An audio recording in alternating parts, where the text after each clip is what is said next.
Morning children, class 9 हम साहित्य सागर part 2 काकी पढ़ रहे हैं।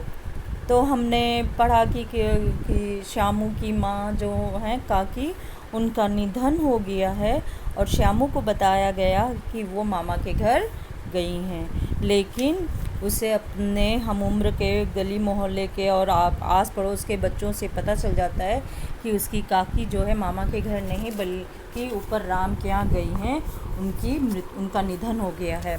और वो बहुत रोता है, हमेशा उसका दुख इतना उसके हृदय में होता है कि वो अकेला खोया खोया सा रहता है।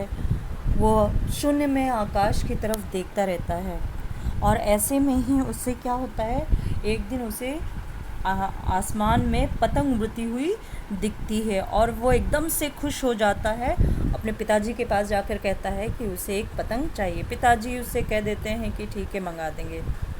परंतु उसके दिमाग, जो मासूम बच्चा है, वो जो सोचता है, उसकी सोच जो होती है, उसकी वजह से वो इतना व्याकुल होता है कि वो अपने आप, उसे तो तुरंत पतंग चाहिए होती है। तो व्याकुलता और उत्कंठित होकर वो क्या करता है, खुद ही जुगाड़ लगाता है और अपने पिता की कोट से सबसे पहले क्या करता है, कोट में डाल के एक चवन्नी का आविष्कार, एक चवन्नी पैसे को वो अपने पिता की कोट से ढूंढ लेता है। और फिर आगे कहानी चलती है। सुखिया दासी का लड़का भोला श्यामू का समवयस्क साथी था, उसका हम उम्र, समवयस्क यानी हम उम्र। श्यामू ने उसे चवन्नी देकर कहा, अपनी जीजी से कहकर चुपचाप एक पतंग डोर मंगवा दो। देखो, खूब अकेले में जाना, कोई जान न पाए। वो क्यों कहता है कोई जान न पाए? क्योंकि उसे अपने घर के बड़े बुजुर्गों पर, अपने घर के लोगों पर विश्वास नहीं था। क्योंकि एक तो उसकी काकी को लेकर चले गए, ऊपर से उसे झूठ बोला कि वो मामा के घर गई हैं, जबकि वो कहाँ चली गई थी, ऊपर राम के ऊपर। तो कहीं ऐसा न हो कि उसकी किसी को बात पता चल जाए और फिर उसे रोक दिया जाए, जैसे माँ के साथ जाने नहीं दिया था उनकी, उसमें वो रोता बिलखता रहा लेकिन उसे जाने ही नहीं दिया गया। इसीलिए वो कहता है कि खूब अकेले में जाना, कोई भी जान न पाए, किसी को पता न चले। पतंग आई, एक अंधेरे घर में उसमें डोर बांधी जाने लगी, यानी कि जो भोला था वो पतंग ले आया और चुपचाप से वो एक कोठरी में वहाँ जाकर पतंग में डोर बांधने लगा। ठीक है, फिर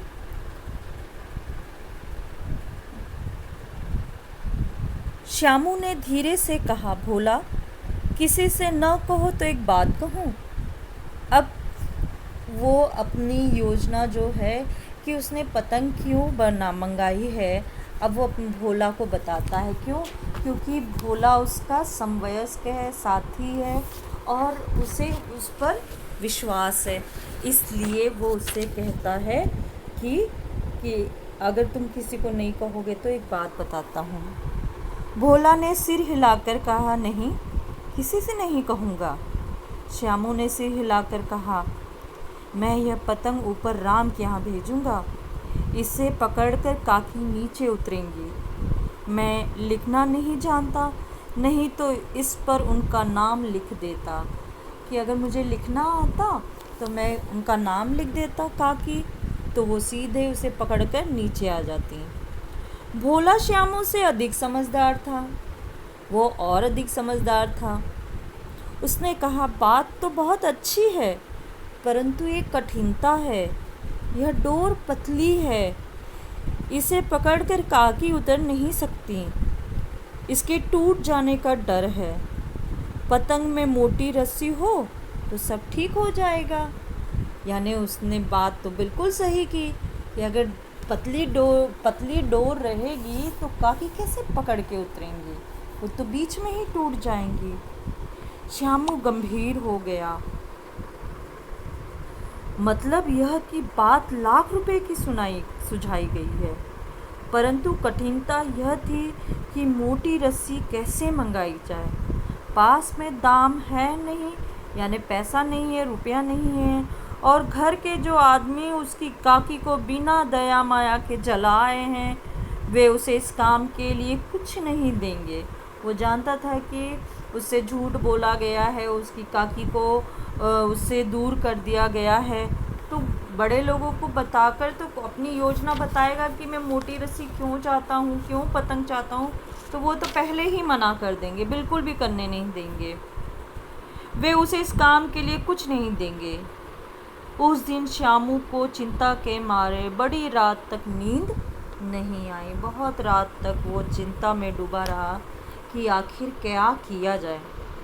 पहले दिन की तरकीब से दूसरे दिन उसने विश्वेश्वर के कोट से 1 रुपया निकाला। पहले दिन जैसे उसने चवन्नी निकाली थी, उसने दोबारा से कोट में से ढूंढा तो 1 रुपया मिल गया। ले जाकर भोला को दिया और बोला, देख भोला, किसी को मालूम न होने पाए, अच्छी अच्छी 2 रस्सियाँ मंगा दे।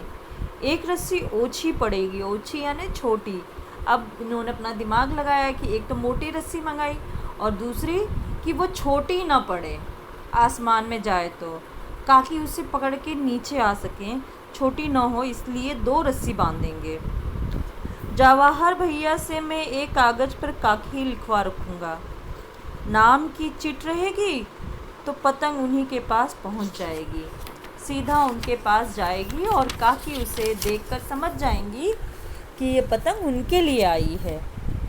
2 घंटे बाद प्रफुल्ल मन से श्यामू और भोला अंधेरी कोठरी में बैठे बैठे पतंग में रस्सी बांध रहे थे।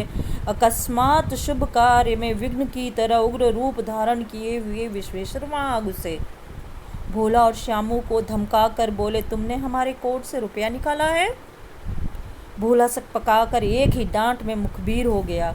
मुखबिर यानी भेद खोलने वाला, जो सारा राज बता देता है, और बोला, श्यामू भैया ने रस्सी और पतंग मंगाने के लिए निकाला था। विश्वेश्वर ने श्यामू को 2 तमाचे जड़कर कहा, चोरी सीखकर जेल जाएगा? अच्छा, तुझे आज ही अच्छी तरह समझाता हूँ। यह कहकर फिर तमाचे जड़े और कान मलने के बाद पतंग फाड़ डाली। अब रस्सियों की ओर देखकर कहा, ये किसने मंगाई है? भोला ने कहा, इन्होंने मंगाई थी, कहते थे इनसे पतंग तानकर काकी को राम के यहाँ से नीचे उतारेंगे। विश्वेश्वर हतबुद्धि होकर वहीं खड़े रह गए। जब उन्हें सत्य का पता चला तो वो बिल्कुल उनके पैरों तले से ज़मीन खिसक गई हो, ऐसा उन्हें लगा कि उनके पैरों ज़मीन खिसक गई। वो कुछ भी बोल पाने की अवस्था में नहीं रहे।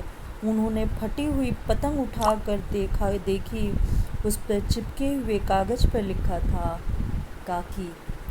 तो विश्वेश्वर ने देखा कि यह चोरी क्यों हुई थी, और तब उन्हें भोला के अंतस में बैठे, उसके हृदय में बैठी उस पीड़ा का, उस वियोग का अनुभव हुआ, जिस पीड़ा को वो खुद झेल रहे थे। वे खुद अनमयस्क रहते थे, उदास रहते थे, क्योंकि उन्हें कोई चीज़ अच्छी नहीं लगती थी। उनकी पत्नी का देहांत हो गया था, वे खुद उनसे प्रेम करते थे, और ऐसे में वो अपने पत्नी के वियोग में दुखी थे।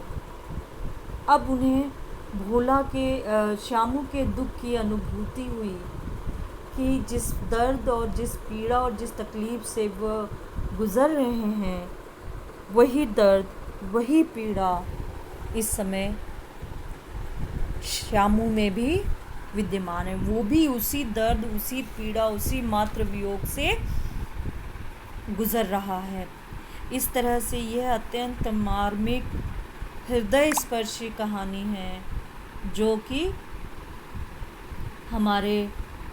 हमें यह समझने में मदद करती है कि बच्चों के लिए उनकी माँ का स्थान क्या होता है। ठीक है बच्चों, अगले इसमें हम करेंगे बाकी का।